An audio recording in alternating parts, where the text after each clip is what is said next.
Today is National Sudoku Day. Prince Harry returns to UK for charity events. We find out that nearly half of those with diabetes are undiagnosed, and more interesting stories to come.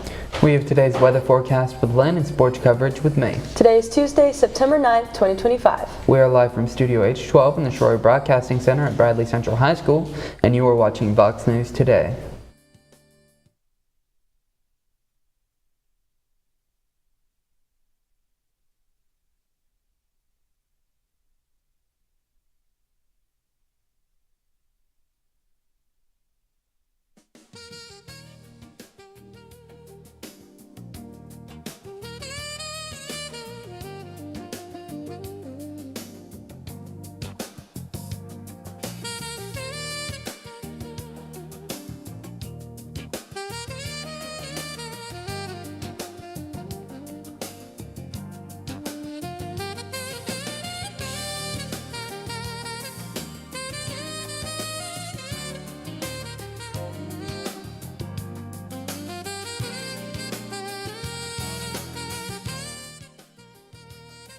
Davis. And I'm Joseph Horner, and these are your top stories for today.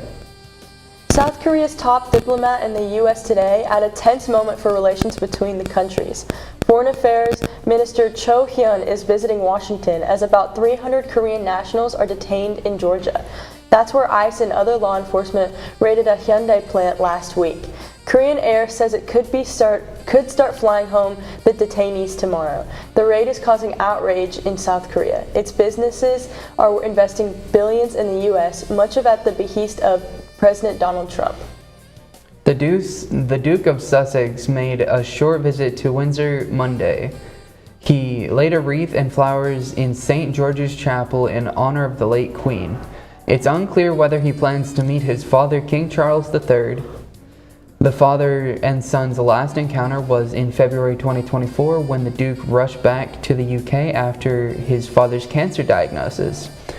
Prince Henry is back in England for several charity arrangements. Nearly half of people with diabetes around the world don't know they have it. That's according to a new study that found 44% of people aged 15 and older with diabetes are undiagnosed. The research, which looked at data from more than 200 counties and territories, revealed key differences. For example, younger people are much less likely to be diagnosed, and higher income countries are doing a better job of identifying the disease. Experts say early diagnosis is key because undiagnosed diabetes can lead to long-term problems. Apple's biggest announcement of the year is happening on Tuesday. The tech giant is expected to reveal the latest iPhone, Apple Watch, and AirPods at its annual hardware event. The company is reportedly launching a new slimmer iPhone 17 model in hopes of increasing sales. Some analysts also predict Apple could raise phone prices because of tariffs. The event kicks off Tuesday at 1 p.m. Eastern Time from the company's headquarters in Cupertino, California. Now let's check on our weather. Lynn, what do you have for our forecast today? I will have your maps, radars, graphs, and charts right after this break.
I am Lynn Davis with your weather report.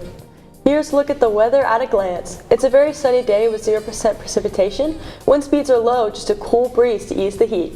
The high is a warm 82 and the low is a cool 55. Perfect weather to go outside and play around a little. Now let's take a look at your local radar. It's fully dry in Tennessee, just like yesterday. No rain to be seen anywhere. And now here's our national radar. The small scattered clouds from yesterday have turned into scattered thunderstorms. They're down in Iowa and Kansas. More scattered rain again around Oregon and Washington continues. The 7-day forecast shows a sunny week coming up, mostly sunny for the next couple days, and then it's fully sunwards. The warmest day on Monday gets all the way up to 90 degrees. The low of the week is today, and it keeps a low 55. Wear your sweaters during the night. That is all I have for your weather. Now here's Joseph with your sports report. Coming up, we have a look at Vikings versus Bears and Mets versus the Phillies. Stay tuned.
Welcome back. I am Joseph Horner with your sports.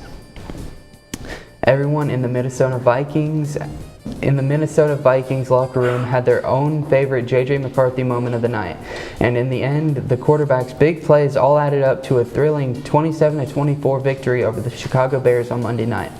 And running back Aaron Sr., whose 27-yard touchdown reception gave the Vikings their first lead with 9 minutes 46 seconds left in the fourth quarter, recalled 7 words McCarthy once used in a huddle. Is there any place you'd rather be? Aaron Nola returned to form with a 3-hit ball over 6 innings and Johan Doran stranded 2 runners when he struck out the final 2 to help the Philadelphia Phillies beat the New York Mets 1-0 on Monday night. The Phillies stretched their lead in the NL East to 8 games over the Mets, pulling away in a race that seemed to tighten when New York completed a 3-game sweep of Philadelphia late last month. That is all I have for your sports. Stay tuned for more Vox News right after this break.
Robert Alexander Russell, 38, was arrested early Saturday morning, according to the Warren County Sheriff's Office.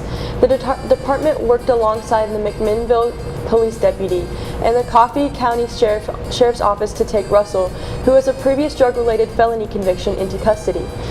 Russell has been charged with felony possession of meth with intent to deliver, as well as driving while in possession of meth.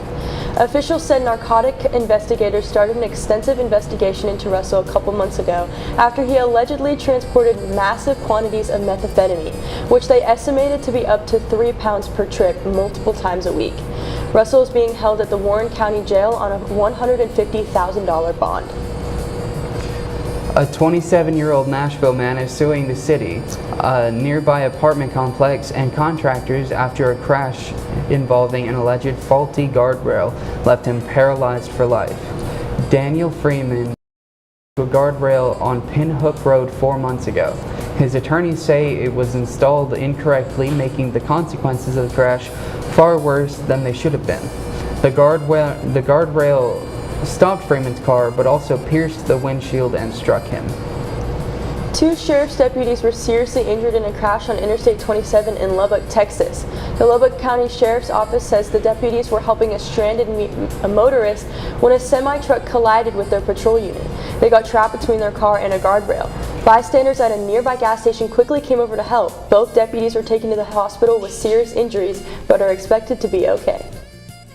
Today is National Sudoku Day. Sudoku enthusiasts will no doubt notice the date's symbolism. The goal of the Sudoku game is to fill a 9x9 grid so that each column, row, and 3x3 subgrid contains all digits from 1 to 9. So 9-9 is the natural choice for the day of celebration.